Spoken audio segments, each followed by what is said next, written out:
Hello students, myself Anju Bala, welcome to my YouTube channel. ਅੱਜ ਆਪਾਂ ਕਰਾਂਗੇ ਕਲਾਸ 9ਵੀਂ ਦਾ ਚੌਥਾ ਅਧਿਆਇ। ਇਸ ਦੀਆਂ ਪਹਿਲਾਂ ਆਪਾਂ ਦੋ ਵੀਡੀਓਜ਼ ਕਰ ਚੁੱਕੇ ਹਾਂ, ਜਿਹਦੇ 'ਚ ਆਪਾਂ ਐਕਸਰਸਾਈਜ਼ 4.1 ਅਤੇ 4.2 ਕੀਤੀ ਸੀ। ਇਸ ਚੈਪਟਰ ਦੀ ਇਹ ਤੀਸਰੀ ਐਕਸਰਸਾਈਜ਼ ਹੈ 4.3। ਠੀਕ ਹੈ, 4.3 ਦੇ ਵਿੱਚ ਕੀ ਹੈ, ਪਹਿਲਾਂ ਆਪਾਂ ਕੀਤਾ ਦੋ ਚੱਲ ਵਾਲੀਆਂ ਰੇਖੀਆਂ ਸਮੀਕਰਨ ਹੁੰਦੀਆਂ ਕਿਹੜੀਆਂ, ਫਿਰ ਉਹਨਾਂ ਦੇ ਆਪਾਂ ਹੱਲ ਕਿਵੇਂ ਪਤਾ ਕਰਦੇ ਹਾਂ। ਤਾਂ ਉਹ ਦੋਨੋਂ ਐਕਸਰਸਾਈਜ਼ ਆਉਣੀਆਂ ਬਹੁਤ ਜ਼ਰੂਰੀ ਹੈ, ਫਿਰ ਹੀ ਤੁਹਾਨੂੰ ਇਹ 4.3 ਸਮਝ ਆਏਗੀ। ਤਾਂ ਹੁਣ ਇਸ ਦੇ ਵਿੱਚ ਕੀ ਹੈ, ਜਿਹੜਾ ਆਪਾਂ 2 ਦੇ ਵਿੱਚ ਰੇਖੀ ਸਮੀਕਰਨ ਦੇ ਹੱਲ ਪਤਾ ਕੀਤੇ ਸੀ, ਉਹਨਾਂ ਨੂੰ ਯੂਜ਼ ਕਰਦੇ ਹੋਏ ਹੁਣ ਆਪਾਂ ਇਹਦਾ ਗ੍ਰਾਫ ਬਣਾਉਣ ਲੱਗੇ ਹਾਂ। ਤਾਂ 4.2 ਦੇ ਵਿੱਚ ਆਪਾਂ ਇਹ ਸਾਰੇ ਹੱਲ ਹੈ ਜਿਹੜੇ ਕੀਤੇ ਸੀ। ਠੀਕ ਹੈ, ਹੁਣ ਦੇਖੋ ਇਸ 'ਚ ਆਪਾਂ ਨੇ ਇੱਕ ਰੇਖੀ ਸਮੀਕਰਨ ਦਿੱਤੀ ਹੋਈ ਹੈ x + y = 4। ਤਾਂ ਇਹ ਸਾਰਾ ਸਮ ਤੁਹਾਡਾ ਕੀ ਹੈ 4.2 ਦਾ ਹੈ। ਇਸ 'ਚ ਆਪਾਂ ਕੀ ਕਰਦੇ ਸੀ, y ਦਾ ਮੁੱਲ ਕੱਢ ਲਿਆ, 4 - x ਆ ਗਿਆ, x ਦੇ ਮੁੱਲ ਭਰ ਕੇ y ਦੇ ਮੁੱਲ ਆਪਾਂ ਪਤਾ ਕੀਤੇ। x ਨੂੰ 0 ਭਰਿਆ y 4 ਆ ਗਿਆ, x ਨੂੰ 1 ਭਰਿਆ y 3 ਆ ਗਿਆ, x ਨੂੰ 2 ਭਰਿਆ y 2 ਆ ਗਿਆ। ਉਸ ਤੋਂ ਬਾਅਦ ਆਪਾਂ ਇਹ ਬਾਕਸ ਬਣਾਉਂਦੇ ਸੀ। ਇਹ ਪੂਰਾ ਸਵਾਲ ਕੀ ਹੈ ਤੁਹਾਡਾ 4.2 ਦਾ। ਹੁਣ ਇਹਦਾ ਆਪਾਂ ਬਣਾਉਣਾ ਹੈ ਗ੍ਰਾਫ। ਉਹਦੇ ਲਈ ਆਪਾਂ ਨਿਰਦੇਸ਼ਾਂਕ ਵਾਲਾ ਚੈਪਟਰ ਕੀਤਾ ਸੀਗਾ ਬੇਟਾ, x 0 y 4। ਤਾਂ ਆਪਾਂ ਨਿਰਦੇਸ਼ਾਂਕ ਲਗਾਉਣਾ ਹੈ। x ਦਾ ਮੁੱਲ ਕਿੰਨਾ ਹੋਣਾ ਚਾਹੀਦਾ ਹੈ 0। 0 ਕਿੱਥੇ ਹੈ, ਹਮੇਸ਼ਾ ਪਹਿਲਾਂ ਗ੍ਰਾਫ 'ਤੇ ਆ x ਤੁਰਾ ਹੋ ਗਿਆ ਤੁਹਾਡਾ, ਲੰਬੇ ਵਾਲਾ ਤੁਹਾਡਾ ਖੜਵੀਂ ਰੇਖਾ ਜਿਹੜੀ y ਤੁਰਾ ਹੋ ਗਿਆ। x ਦਾ ਮੁੱਲ 0, 0 0 ਵਾਲਾ ਪੁਆਇੰਟ ਆਪਣੇ ਕੋਲ ਓਰੀਜਨ ਦਾ ਪੁਆਇੰਟ ਹੀ ਰਹਿ ਗਿਆ। y ਦਾ ਮੁੱਲ 4 ਹੈ, ਤਾਂ y ਦਾ ਮੁੱਲ 4 ਆਪਣੇ ਕੋਲ ਆ ਪੁਆਇੰਟ ਪਲਾਟ ਹੋ ਗਿਆ। ਫਿਰ x 1 ਹੈ, y 3 ਹੈ, x 1 y 3, x ਦਾ ਮੁੱਲ 1 ਲੈ ਲਿਆ, y ਦਾ ਮੁੱਲ 3 ਲੈ ਲਿਆ, ਤਾਂ ਇੱਥੇ ਆਪਣੇ ਕੋਲ ਇਹ ਨਵਾਂ ਪੁਆਇੰਟ ਪਲਾਟ ਹੋ ਗਿਆ। ਬਿਲਕੁਲ ਸੇਮ ਇਸੇ ਤਰ੍ਹਾਂ x 2 ਹੈ, y 2 ਹੈ, x 2 ਆਹ ਵਾਲਾ ਤੁਰਾ ਹੋ ਗਿਆ ਤੁਹਾਡਾ, y 2 ਇੱਥੋਂ ਆ ਗਿਆ, ਤਾਂ ਆਹ ਵਾਲਾ ਪੁਆਇੰਟ ਪਲਾਟ ਹੋ ਗਿਆ। ਇਹਨਾਂ ਨੂੰ ਆਪਾਂ ਮਿਲਾਤਾ, ਇਹ ਕੀ ਬਣ ਗਈ ਆਪਣੇ ਕੋਲ ਇੱਕ ਰੇਖਾ। ਠੀਕ ਹੈ, ਅਤੇ ਇਹਦਾ ਆਪਾਂ ਆਲੇਖ ਖਿੱਚਣਾ ਸੀਗਾ। ਸਾਰੇ ਸਵਾਲ ਤੁਹਾਡੇ ਗ੍ਰਾਫ ਦੇ ਐਸੇ ਟਾਈਪ ਦੇ ਹੋਣਗੇ।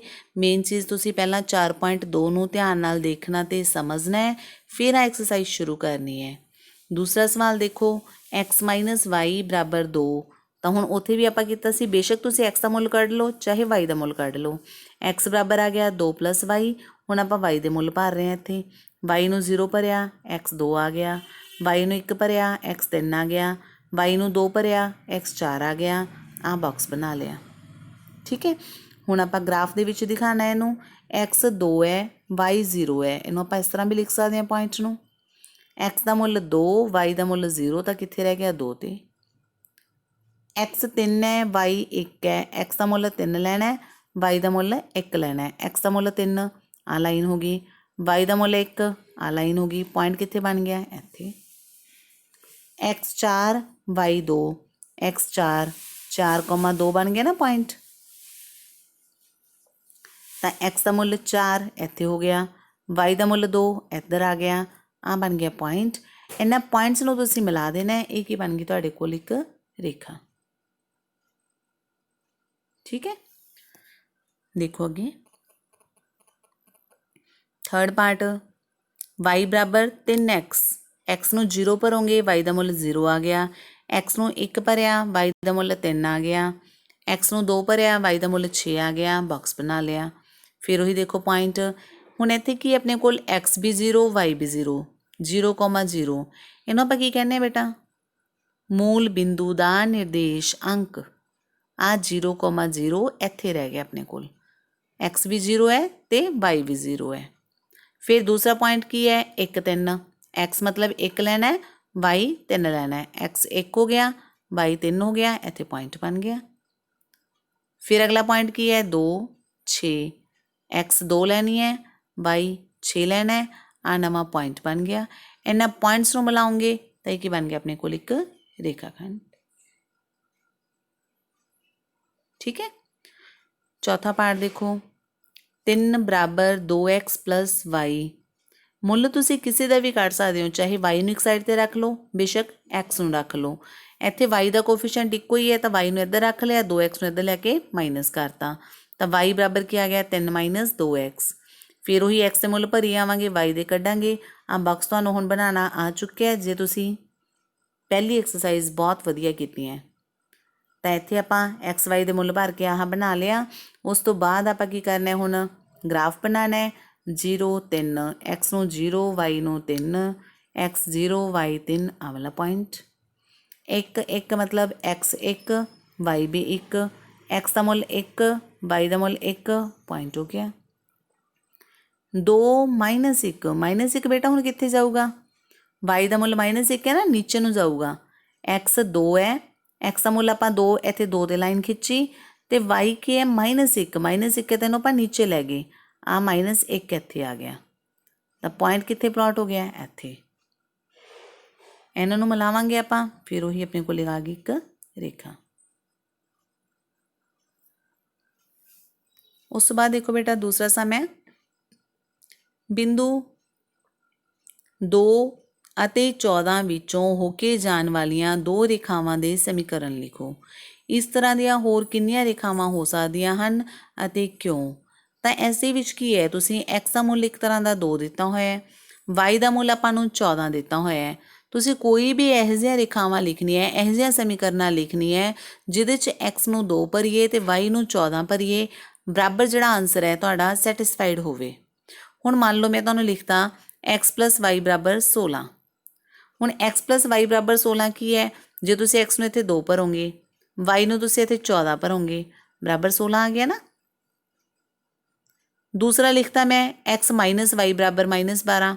x ਨੂੰ 2 ਭਰਿਆ, y ਨੂੰ 14 ਭਰਿਆ, ਇਹਨਾਂ ਦਾ ਆਪਾਂ ਘਟਾ ਕਰਾਂਗੇ, ਘਟਾ ਕੀਤਾ ਤਾਂ ਕਿੰਨਾ ਆ ਗਿਆ -12। ਠੀਕ ਹੈ। ਇਸੇ ਤਰ੍ਹਾਂ ਆਪਾਂ ਇੱਥੇ ਇਹ ਵੀ ਲਿਖ ਸਕਦੇ ਸੀਗੇ y = 7x, y ਕਿੰਨਾ 14 ਬਰਾਬਰ 7 × 2, 14 = 14 ਆ ਗਿਆ ਨਾ।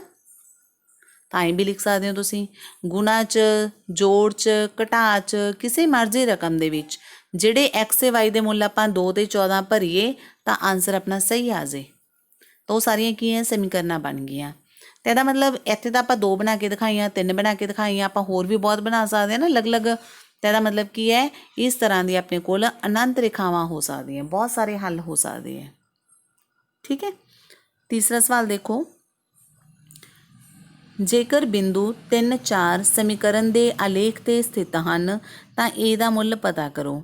ਹੁਣ ਇਸ ਦੇ ਵਿੱਚ ਆਪਾਂ ਨੂੰ ਆਹ ਸਮੀਕਰਨ ਦਿੱਤੀ ਹੋਈ ਹੈ, ਆਲੇਖ 'ਤੇ ਸਥਿਤ ਹਨ ਮਤਲਬ ਇਹਦਾ ਹੱਲ ਹੈ ਦਿੱਤਾ ਹੋਇਆ ਆਪਾਂ ਨੂੰ। ਹੱਲ ਕੀ ਦਿੱਤਾ ਹੋਇਆ ਆਪਾਂ ਨੂੰ, 3 4। ਤਾਂ ਆਪਾਂ ਇਹ ਪਹਿਲਾਂ ਵੀ ਕੀਤਾ ਸੀ। ਆਪਾਂ ਕੀ ਕਰਾਂਗੇ, ਇਸ 'ਚ x ਦੀ ਜਗ੍ਹਾ 'ਤੇ ਕਿੰਨਾ ਭਰਨਾ ਹੈ 3, y ਦੀ ਜਗ੍ਹਾ 'ਤੇ ਕਿੰਨਾ ਭਰਨਾ ਹੈ 4।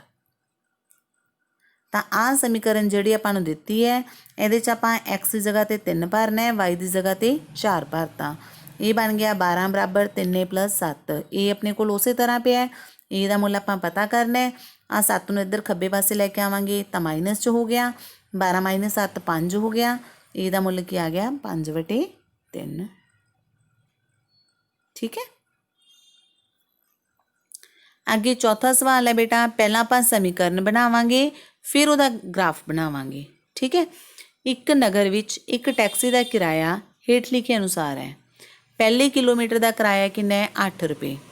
ਉਸ ਤੋਂ ਬਾਅਦ ਦੀ ਦੂਰੀ ਲਈ ਪ੍ਰਤੀ ਕਿਲੋਮੀਟਰ ਦਾ ਕਿਰਾਇਆ ਕਿੰਨਾ ਹੈ 5 ਰੁਪਏ। ਜੇਕਰ ਤੈਅ ਕੀਤੀ ਗਈ ਦੂਰੀ x ਹੈ, ਪੂਰਾ ਕਿਰਾਇਆ ਜਿਹੜਾ ਉਹਦਾ y ਲੱਗਿਆ ਤਾਂ ਆਪਾਂ ਸਮੀਕਰਨ ਦੇ ਵਿੱਚ ਲਿਖਣਾ ਹੈ। ਹੁਣ 1 ਕਿਲੋਮੀਟਰ ਜਾਣਾ ਹੈ ਤਾਂ ਉਹਨਾਂ ਨੇ ਕਿਹਾ 8 ਰੁਪਏ ਲੱਗਣਗੇ। ਉਸ ਤੋਂ ਵੱਧ ਜਾਣਾ ਹੈ ਤੁਸੀਂ, ਬਾਅਦ ਦੇ ਵਿੱਚ ਜਿਹੜੀ ਵੀ ਦੂਰੀ ਤੈਅ ਕਰਨੀ ਹੈ ਤਾਂ 5 ਰੁਪਏ ਪ੍ਰਤੀ ਕਿਲੋਮੀਟਰ ਦੇਣਾ ਪਵੇਗਾ। ਸਾਰੇ ਟੋਟਲ ਉਹਦੇ ਪੈਸੇ ਲੱਗੇ ਕਿੰਨੇ ਹੈ y, ਗਿਆ ਕਿੰਨੀ ਦੂਰ ਹੈ ਉਹ x। ਤਾਂ ਆਪਾਂ ਕੀ ਲਿਖਿਆ, ਦੂਰੀ ਬਰਾਬਰ x, ਕੁੱਲ ਕਿਰਾਇਆ ਕਿੰਨਾ ਲੱਗਿਆ ਆਪਣੇ ਕੋਲ y। ਤਾਂ ਹੁਣ ਇਹਨੂੰ ਆਪਾਂ ਕਿਵੇਂ ਲਿਖਾਂਗੇ, ਜਿਹੜਾ ਆਪਣੇ ਕੋਲ x ਸੀਗਾ ਉਹ ਤਾਂ ਕਿਰਾਇਆ ਆਪਣਾ 5 ਲੱਗਣਾ ਹੀ ਲੱਗਣਾ ਸੀ। 1 ਕਿਲੋਮੀਟਰ ਦਾ 5 ਰੁਪਏ ਕਿਰਾਇਆ ਲੱਗਣਾ ਸੀ। ਜੇ ਤੁਸੀਂ 2 ਕਿਲੋਮੀਟਰ ਜਾਓਗੇ ਫਿਰ ਤੁਹਾਡਾ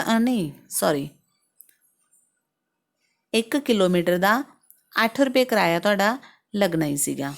जे उस तो बाद तुसीं अगे जाओगे तो 8 + 5 13 रुपये लगणगे। जे तुसीं 3 किलोमीटर जाओगे तो 8 + 5 × 2 आई लगूगा ना। जे तुसीं 4 किलोमीटर जाओगे 8 + 5 × 3, तो यदा मतलब जे तुसीं x किलोमीटर जाओगे तो तुहाडा किराया कितना लगूगा? 8 + x - 1 × 5। इनू ध्यान नाल रखना है बेटा। तो ये बराबर किहदे अपने कोल y दे।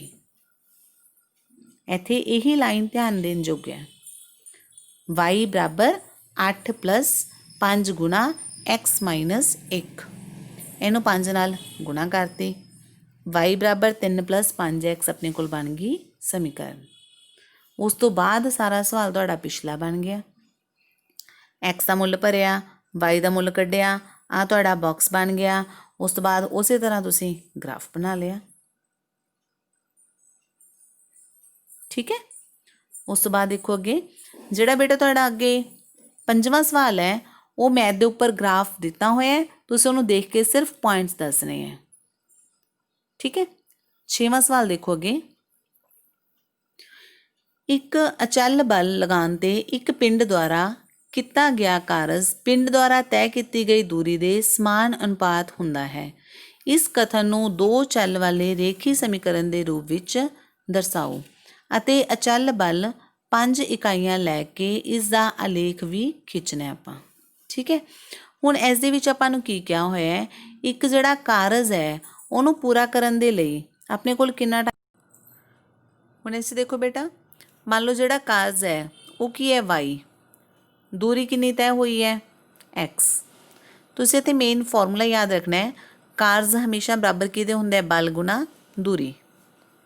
तो इत्थे बल आपां नूं फिक्स कितना दिता होया है? 5। तो समीकरण की बन गई अपने कोल? y बराबर 5x। इहदा आपां ग्राफ खिंचना है। ग्राफ खिंचण लई उही सारा पिछला काम हो गया। x नूं 0 भरिया, y 0 आ गया, 1 भरिया 5 आ गया, 2 भरिया 10 आ गया, पॉइंट प्लॉट किते आपां यह ग्राफ बना लिया। ऐसे दे अगे आपां नूं पार्ट दिते हुए सीगे, इहदे विच आपां नूं क्या है, जेकर अपने कोल दूरी है जिहड़ी वो 2 इकाई होवे तो आपां दसना है कारज कितना होएगा। जे दूरी हुण अपने कोल 2 इकाई है, मतलब x की जगह ते 2 भरिया, तो y अपने कोल कितना आ गया? 10। आंसर आप इत्थे कढ़िया भी होया। जे 0 है, दूरी 0 है, तो कारज कितना हो गया? y 0। ठीक है। आगे देखो सैकेंड पार्ट ऐसे दा, जेकर तापमान 30 डिग्री होवे तो तापमान फारनहाइट दे विच कढ़ो। ये बेटा तुहाडा फॉर्मूला ही है। जदों आपां तापमान नूं सैल्सीअस दे विचों फारनहाइट दे विच कन्वर्ट करना होवे तो उहदे लई अपने कोल की है, यह फॉर्मूला यूज़ करते हैं आपां। F बराबर 9/5 C + 32। F का मतलब इत्थे फारनहाइट, C का मतलब इत्थे सैल्सीअस। तो आपां नूं टैंपरेचर काहदे च दिता होया है? सैल्सीअस दे विच। C का मुल कितना हो गया? 30। F आपां पता करनी है, तो जिवें आपां XY करदे सी उसे तरह इत्थे C ते F आ गया। F आपां उवें रख लिया। C का मुल की आपां 30 भरता, 5 ते 30 नूं कट्टिया 6 आ गया, 9 ते 6 की गुणा करके 54 + 32 तुहाडा उवें पिया, तो F तुहाडा कितना आ गया? 86। ठीक है। कल्ला बस एक फॉर्मूला चेंज होया बेटा, XY की जगह ते F ते C आ गया। थर्ड पार्ट भी सेम है। टैंपरेचर आपां नूं फारनहाइट च दिता होया, हुण सैल्सीअस दे विच कढ़ना है। फॉर्मूला तुसीं उही याद रखना है, F बराबर 9/5 C + 32। हुण आपां नूं F दिता है तो F की जगह ते 95 भरता, 9/5 C + 32 उवें पिया, 32 नूं इधर लैके घटाता, पहला 9/5 C हो गया, फिर जिहड़ा 9/5 C इधर आके गुणा होके की बन गया? 5/9। इनू कट्टिया, C बराबर कितना आ गया अपना? 35। ठीक है।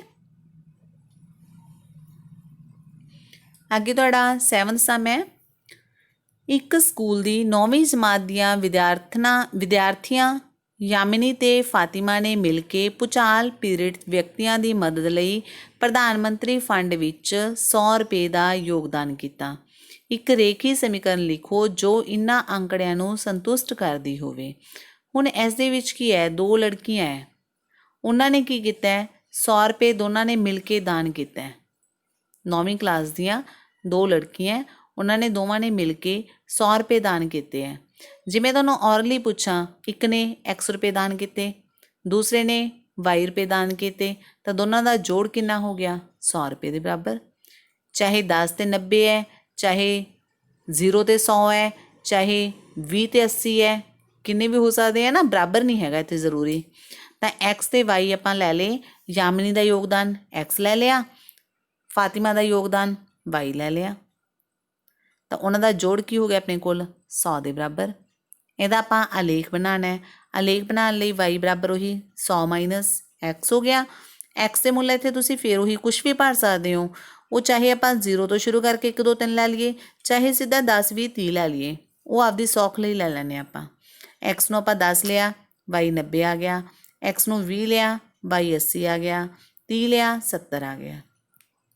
ਤੇ ਬੇਟਾ ਇਹ ਗ੍ਰਾਫ ਬਣਾਉਣ ਲੱਗੇ ਵੀ ਧਿਆਨ ਰੱਖਿਓ, ਇੱਥੇ ਆਪਾਂ ਹਮੇਸ਼ਾ ਅੱਗੇ 1 2 3 4 ਲਿਖਦੇ ਸੀਗੇ, ਇੱਥੇ ਆਪਣੇ ਕੋਲ ਰਕਮਾਂ ਬਹੁਤ ਵੱਡੀਆਂ ਆ ਗਈਆਂ, ਤਾਂ ਤੁਸੀਂ ਇੱਥੇ ਜਿਹੜਾ ਗੈਪ ਹੈ ਉਹ ਜ਼ਰੂਰੀ ਨਹੀਂ 1 2 3 ਲੈਣਾ ਹੈ, ਇੱਥੇ ਤੁਸੀਂ ਹੁਣ 10 20 30 40 50 60 ਲੈ ਲਿਆ, ਇਸੇ ਤਰ੍ਹਾਂ ਇੱਧਰ ਲੈ ਲਿਆ। x 10 ਹੈ, y 90 ਹੈ, x 10 ਇੱਥੇ ਹੋ ਗਿਆ, y 90 ਆ 90 ਤੇ ਚਲਾ ਗਿਆ, ਆ ਆਪਣੇ ਕੋਲ ਪੁਆਇੰਟ ਆ ਗਿਆ। ਇਸੇ ਤਰ੍ਹਾਂ ਬਾਕੀ ਪੁਆਇੰਟ ਪਲਾਟ ਕੀਤੇ, ਉੱਥੋਂ ਆਪਣੇ ਕੋਲ ਆ ਗਿਆ ਇੱਕ ਗ੍ਰਾਫ। ਠੀਕ ਹੈ, ਲਾਸਟ ਸਮ ਹੈ ਬੇਟਾ ਤੁਹਾਡਾ 8ਵੇਂ ਸਵਾਲ 'ਚ ਹੈ, ਅਮਰੀਕਾ ਤੇ ਕੈਨੇਡਾ ਵਰਗੇ ਦੇਸ਼ਾਂ ਵਿੱਚ ਤਾਪਮਾਨ ਫਾਰਨਹਾਈਟ ਵਿੱਚ ਮਾਪਿਆ ਜਾਂਦਾ ਹੈ, ਜਦੋਂ ਕਿ ਭਾਰਤ ਵਰਗੇ ਦੇਸ਼ਾਂ ਵਿੱਚ ਤਾਪਮਾਨ ਸੈਲਸੀਅਸ ਵਿੱਚ ਮਾਪਿਆ ਜਾਂਦਾ ਹੈ। ਆਹ ਸਮੀਕਰਨ ਜਿਹੜੀ ਆਪਾਂ ਪਿਛਲੇ ਸਵਾਲ 'ਚ ਕੀਤੀ ਸੀ ਬੇਟਾ, ਇੱਥੇ ਪਹਿਲਾਂ ਹੀ ਦਿੱਤੀ ਹੋਈ ਹੈ, ਇਹਨੂੰ ਤੁਸੀਂ ਯਾਦ ਵੀ ਰੱਖਣਾ ਹੈ ਹਮੇਸ਼ਾ, ਇਹ ਤੁਹਾਡੇ ਸਾਇੰਸ ਦੇ ਵਿੱਚ ਵੀ ਯੂਜ਼ ਹੁੰਦੀ ਹੈ ਨਾ। ਫਾਰਨਹਾਈਟ ਬਰਾਬਰ ਕਿਹਦੇ ਹੁੰਦਾ ਹੈ, 9/5 ਸੈਲਸੀਅਸ ਪਲੱਸ 32। ਠੀਕ ਹੈ, ਉਸ ਤੋਂ ਬਾਅਦ ਆਪਾਂ ਹੁਣ ਇਹਦਾ ਗ੍ਰਾਫ ਬਣਾਉਣਾ ਹੈ। ਗ੍ਰਾਫ ਬਣਾਉਣ ਲਈ ਇਹਨਾਂ ਨੇ ਸਪੈਸ਼ਲੀ ਕੀ ਕਿਹਾ, ਜਿਹੜਾ ਸੈਲਸੀਅਸ ਹੈ ਉਹਨੂੰ ਤੁਸੀਂ x ਧੁਰਾ ਲੈਣਾ ਹੈ, ਫਾਰਨਹਾਈਟ ਨੂੰ y ਧੁਰਾ ਮੰਨਣਾ ਹੈ। ਇਹਦਾ ਮਤਲਬ c ਹੈ ਜਿਹੜਾ ਉਹ ਤੁਹਾਡਾ x ਹੋ ਗਿਆ, ਜਿਹੜਾ f ਹੈ ਉਹ ਤੁਹਾਡਾ y ਹੋ ਗਿਆ। ਠੀਕ ਹੈ, ਤੇ ਗ੍ਰਾਫ ਜਿਵੇਂ ਆਪਾਂ ਪਹਿਲਾਂ ਬਣਾਉਂਦੇ ਸੀ ਉਸੇ ਤਰ੍ਹਾਂ ਬਣਾਉਣਾ ਹੈ, ਬਸ ਫਰਕ ਕੀ ਹੈ, ਹੁਣ ਜਿੱਥੇ x ਹੁੰਦਾ ਸੀ ਉਹ ਤੁਹਾਡਾ ਕੀ ਬਣ ਗਿਆ c, ਜਿਹੜਾ ਤੁਹਾਡਾ y ਹੁੰਦਾ ਸੀ ਉਹ ਕੀ ਬਣ ਗਿਆ f। ਆਹ ਸਮੀਕਰਨ ਆਪਾਂ ਨੂੰ ਦਿੱਤੀ ਹੋਈ ਹੈ। ਹੁਣ ਫਿਰ ਇੱਥੇ ਆਪਾਂ c ਦੇ ਮੁੱਲ ਆਪਣੀ ਮਰਜ਼ੀ ਨਾਲ ਭਰ ਸਕਦੇ ਹਾਂ, ਤਾਂ ਜੇ ਤੁਸੀਂ ਇੱਥੇ c ਦਾ ਮੁੱਲ 0 ਵੀ ਭਰੋਗੇ ਤਾਂ ਵੀ ਸਹੀ ਹੈ। c ਨੂੰ 0 ਭਰਿਆ, ਆ 9/5 ਨੂੰ 0 ਨਾਲ ਗੁਣਾ ਕੀਤੀ 0, f ਤੁਹਾਡਾ ਕਿੰਨਾ ਆ ਜਾਊਗਾ 32।